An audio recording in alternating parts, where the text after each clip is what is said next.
In this work, we aim to re-examine the causes at the origin of NODDI's incompatibility with tensor-valued diffusion encoding. I have nothing to disclose. Let me first start by reminding you what NODDI is. NODDI is a clinically feasible technique that aims to quantify various indices of neurite morphology from diffusion-weighted MRI measurements. For each MRI voxel, it outputs a bunch of metrics which are related to the microscopic properties of the tissues. NODDI has been widely used for neuroscientific and clinical research. Despite its popularity, a recent work published on Neuroimage showed that NODDI is incompatible with the newest generation of diffusion data, acquired with the so-called tensor-valued diffusion encoding. This is not surprising, since NODDI has been originally designed for conventional multi-shell diffusion acquisitions. Anyway, there has been interest to understand precisely what the origin of this incompatibility is. The paper that showed the incompatibility ascribed it to an assumption of NODDI known as tortuosity, which I'll explain in a moment. The authors went a step further, suggesting tortuosity to be invalid. However, there are reasons to believe that these conclusions are inaccurate. The overall aim of this work is thus to prove it. To understand our reasons for questioning their conclusions, let me tell you a bit more about NODDI. At the heart of the technique, there is a compartment model of diffusion.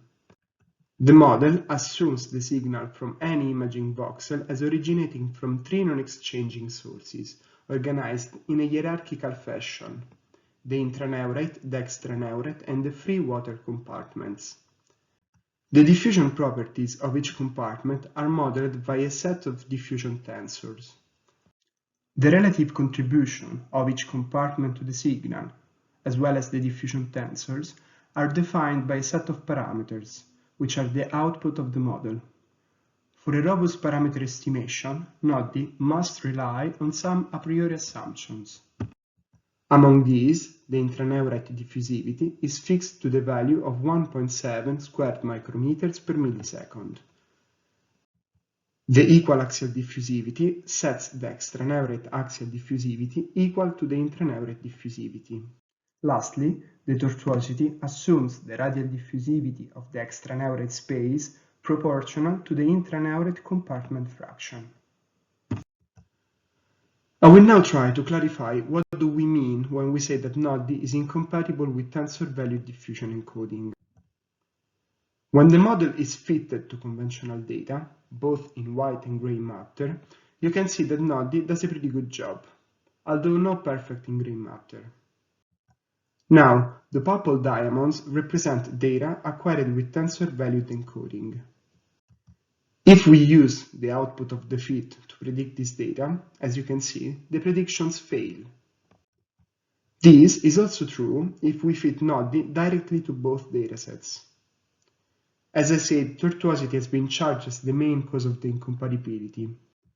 To prove it, Lampinen and co-workers use co-divide, another biophysical model which has been specifically introduced to clarify NODDI's incompatibility. We argue that co-divide is unsuited for this task, and this is why. By now, we know that NODDI relies on three assumptions: the fixed intraneurite diffusivity, the equal axial diffusivity, and the tortuosity. Co-divide has been designed for not adopting the tortuosity assumption. Instead, it sets the axial and radial diffusivity of the extraneurite space equal. However, co-divide differs from NODDI in two more aspects. First, it replaces NODDI's equal axial diffusivity assumption with the equal isotropic diffusivity, i.e., the average diffusivities of the intra- and extraneurite compartments are meshed. Second, it estimates the intraneurite diffusivity directly from the data. This is possible thanks to the extra information from data acquired with tensor-valued diffusion encoding.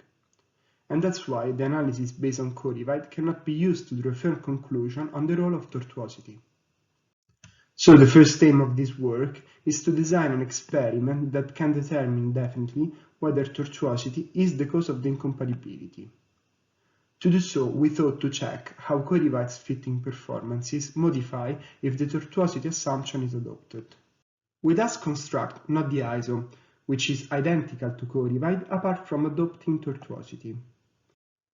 If the tortuosity is a key source of the incompatibility, then NODDI ISO should perform worse than co-divide in terms of quality of the fit. We use data acquired from 3 volunteers using both conventional diffusion MRI encoding and tensor-valued encoding. We found that NODDI ISO and co-divide are qualitatively comparable. We also found that this is confirmed quantitatively. These are blend-Allman plots, in which the difference between the sum of squared errors of the fit from the 2 models is plotted against the average value. Each point in the plot corresponds to a single voxel from one of the 3 subjects. The median of the difference is shown as a red dashed line and lies almost perfectly on the 0 line, indicating that the difference of the residuals is statistically non-relevant. These results show that the tortuosity assumption cannot be considered as the source of the previously observed incompatibility. But what is the origin of the incompatibility then?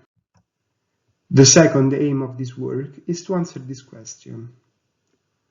To find the answer, let's focus on the remaining assumptions, namely the equal axial diffusivity and the fixed intraneural diffusivity. In order to analyze them separately, we construct another variant of NODDI, named NODDI axial, which bridges the gap between original NODDI and NODDI ISO. To understand if the fixed diffusivity is the issue, we compare original NODDI with NODDI axial. To understand if the equal axial diffusivity is the issue, we compare NODDI ISO with NODDI axial. While a quantitative comparison of the residuals between NODDI axial and NODDI ISO shows that NODDI axial performs systematically worse than NODDI ISO, especially in gray matter, a qualitative comparison shows that the fit is only marginally affected. These results show that the equal axial diffusivity contributes to, but does not fully explain the incompatibility. Hence, in order to fully explain the incompatibility, the primary cause must be the fixed axial diffusivity.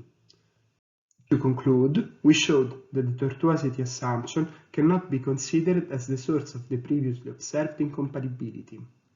We showed that the equal axial diffusivity contributes to the incompatibility, especially in gray matter.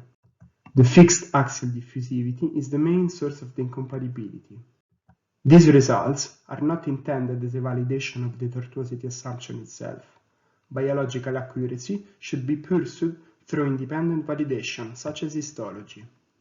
And with this, I'd like to thank you for your attention.